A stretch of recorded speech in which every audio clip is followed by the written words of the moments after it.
And you can see just how good that prints. Like, look at that. That's remarkable.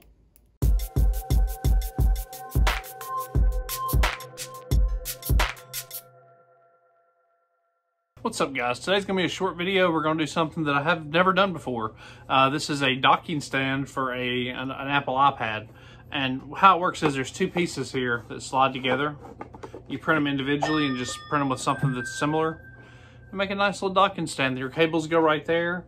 Your iPad docks on there, watch, iPhone, anything like that. It'll all go on here. This is a UniSub product. UniSub is one of the rare names that I'm very, very familiar with. They're made right there in Kentucky, right up the road from me just a little bit. A couple hours, but you know what I mean. But the name is synonymous with quality. Everything they make is absolutely amazing and made specifically for sublimation. And they're all made on these giant CNC routers, and you can see the quality of the cuts and everything. I mean, there's nobody that does it better than UniSub, in my opinion. Like, their stuff is just top notch and just amazing. And look at that fit. And the templates that come with it, forget about it. It's great stuff. So let's go ahead and dive on into exactly how I designed for it and print it.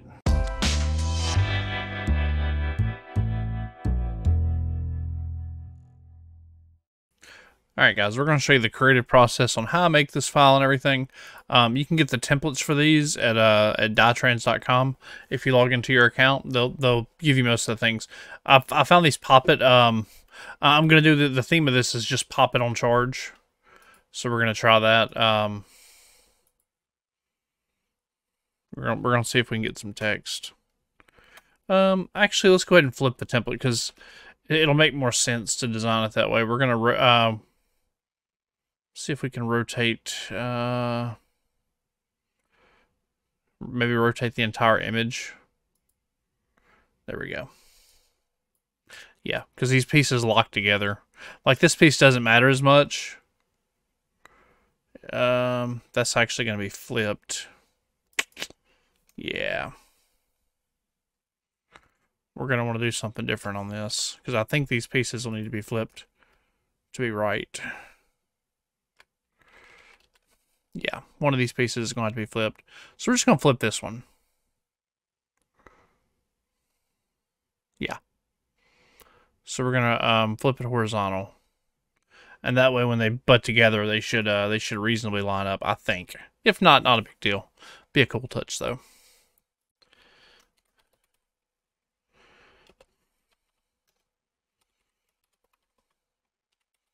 Alright, we're definitely not using that. We're going to use something like Black Sword. Black Sword font. And we're not doing it all that.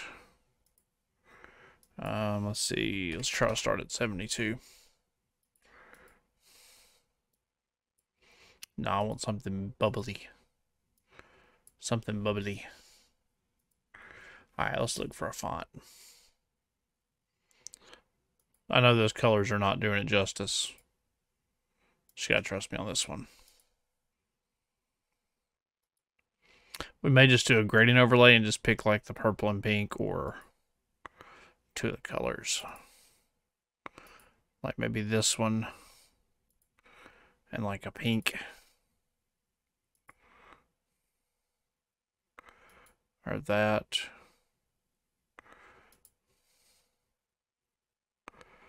Or that. Ooh, yeah, that's it. We can do multiple colors now that I think about it. Nothing stops us from doing that. And if we really wanted to make it interesting, we could put not the same color side by side. So see how the gradient's much harder. We can do harder gradients.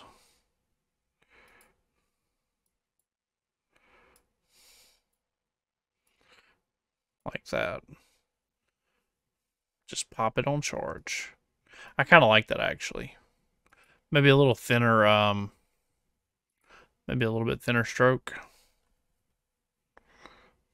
Instead of 40, maybe like a 25. There we go. Now onto the right font. I feel like it just needs to be all caps. But not that.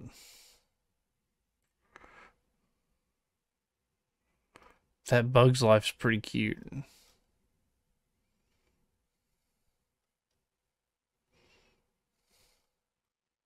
It's like one of those things you'll know it when you see it. Know what I mean? I think that's it. It's kind of cute. All right, now let's do a little bit of a... Let's see if we can do an inner stroke with just like a darker color. Or an inner shadow, inner glow. Let's do inner glow. Let's do a little darker inner glow. Let's do it normal mode. Do it that, and we're going to go ahead and do that. We're going to just... that way it has kind of a popped out look. See what I mean? Like we could probably even do the inner shadow. Like we can probably make it look popped if we do it this direction. Not using global light.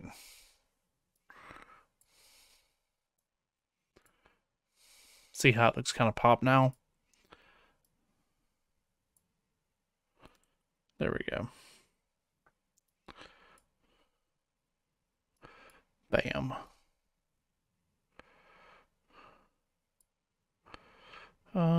Change the distance back. Just pop it on charge.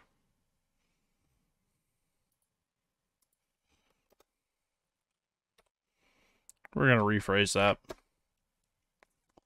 I like that better. Now let's change our design a little bit. And I think that's super cute. And it matches my daughter's iPad case too. So we're going to use that. And we're going to go ahead and print this. Now this template's designed for an 11x17 paper. We're going to go ahead and fix that too. Because, yeah. Go ahead and crop.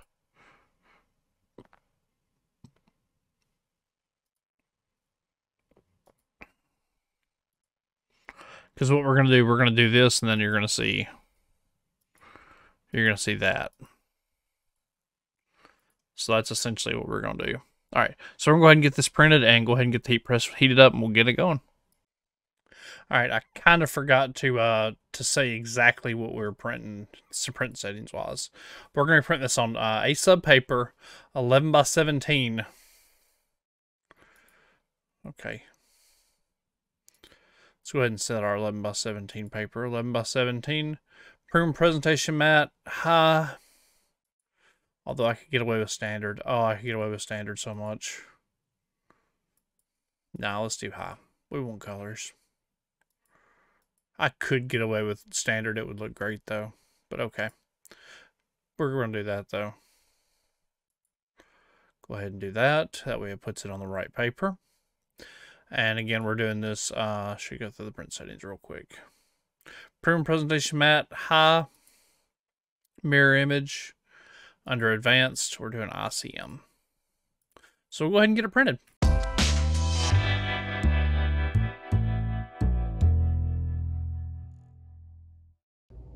Alright guys, first things first about these UniSub products. Let's go ahead and get this coating off, because there's always, with UniSub, there's always a coating.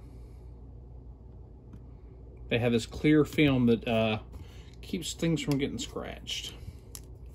And it's very easy to print right on it. And as you can see, there's a big difference between when it's coated and when that coating actually comes off.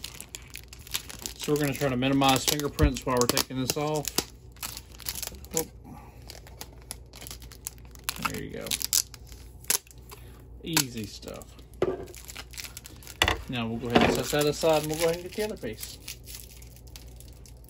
All right, so let's go ahead and peel this piece off the other side. I usually get it started in a rounded corner, and then you can just peel it on away. See, sometimes it'll give you a little bit of trouble, but usually it peels off really well. Just work a little bit at a time and you'll eventually get it. Ooh, got messed up. There we go. And you see a lot of that grime and dirt come off. So we'll go ahead and get these ready and get these prepped to we'll go ahead and get them prepped to press. First thing first is we went ahead and preheated the press to 385, and we're going to be pressing these for about 75 seconds, which is right about what the manufacturer recommends, and it should work great. So our press isn't big enough to do both at the same time, so we'll go ahead and just do one side at a time, and we're going to be taping this down. But you'll notice the template that we used has the little cutouts and everything, and what you'll see is that everything fits perfectly on that template. Uh-oh. It doesn't, though. It's not perfect. It's not perfect. I don't know that it matters.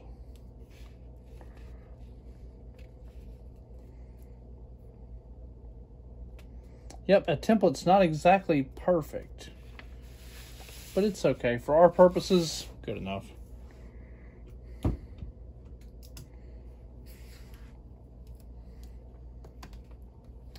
It's good enough. We'll go ahead and tape it down and get it going. And we're going to be pressing these face up as we do anything UniSub, with the exception of their steel. Their steel, aluminum, Chromolux, all that, I do that face down. But everything else, like FRP and hardboard and all that, do it face up. And you can see just how good that template fits. Like, it fits really good, except down here at the bottom. Whoop, some shenanigans down here at the bottom. But that's okay, we'll go ahead and, the show's got to go on anyway. So we'll go ahead and do that. We're doing butcher paper, substrate, sublimation paper, doing it face up, covering with butcher paper, 375 for 75 seconds. Firm pressure. All right, guys, coming up on 20 seconds left. We're gonna put on one glove. We're gonna Michael Jackson this, is what I call it, when you put on one glove and use the other hand for tape. It gets hot, but it's not that dangerous. So we're gonna try to do that, and try not to burn yourself on it, because hardboard does get hot, but it's not that bad. And you can see just how good that prints. Like, look at that. That's remarkable. Remarkable. So we'll go ahead and press this up, prep and press the other side real quick. Put that over here out the way. Just remarkable. Just how good that stuff is. So we're gonna go ahead and prep and press this other side. Same settings, same time, same temp, all that.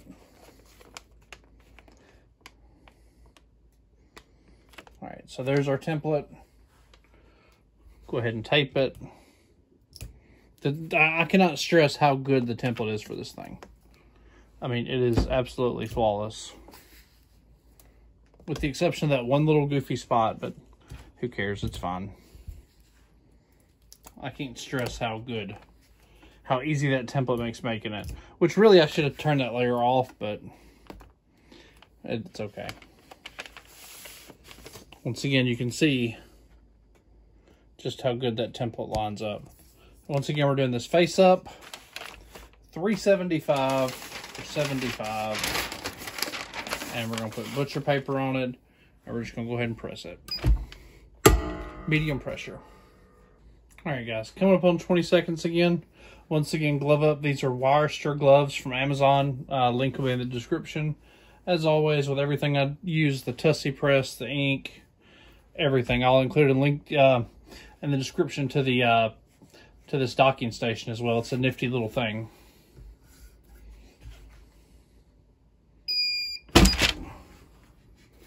Boom.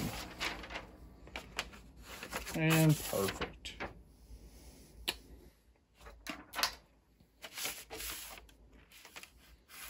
Oh yeah, I can just hold it totally. And just get the tape off of it. All right. So being that this is the last project for the night, we can go ahead and throw that away. We'll go ahead and shut down our press. But once again, look at the quality of it. It's insane. Yeah, we'll go ahead and turn off the heat press and get this together and do a final review real quick.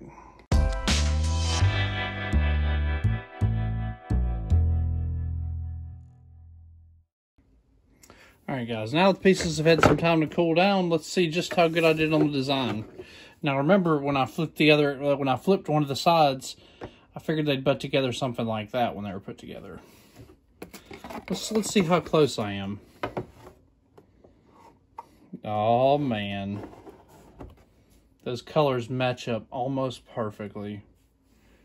Like, if I just scoot it over a little bit, they do match up perfectly. So that's how you do that.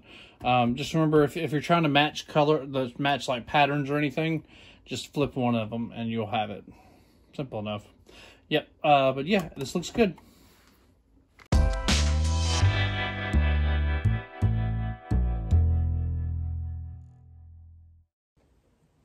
Alright guys, another successful project in the books. Overall, this thing looks freaking amazing. Very happy with it. I mean, look at that print quality. That's good stuff.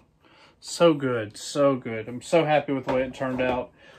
Shout out to Conde, DyeTrans.com for sending me one to try out. Shout out to Universal Woods for making a superior product. And guys, I appreciate all the love and support. If you found this video helpful, feel free to give it a big old thumbs up. Go ahead and subscribe to the channel for more sublimation content. And guys, I'll appreciate it, and I'll see you later.